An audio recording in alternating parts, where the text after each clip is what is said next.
she definitely had an opinion on it.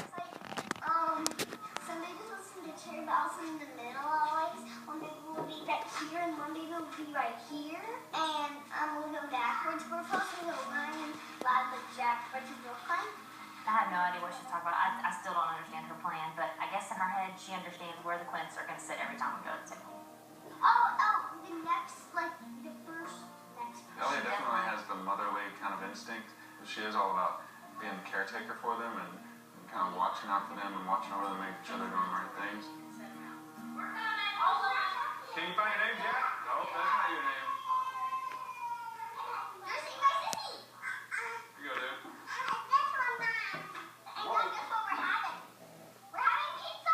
I was not expecting so much drama the first night with the new table. We thought they would be so excited about the table that all those other petty little things that they get upset about wouldn't be such a big issue. It is, look, it says Lila Jones. Brooklyn was flipping out because her plate wasn't big. That's just the end of the world. That's not pink.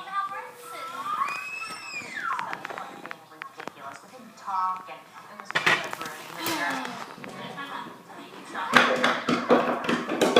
of all the kids, Brooklyn never goes to timeout. Our timeout is up working, and she calmed down, and she joined us at the table, and she really enjoyed the rest of her day. The number one rule is you stay at the table until someone tells you that you can get down, okay? Guys, and listen, everyone's been doing a really good job of saying please and thank you at the table.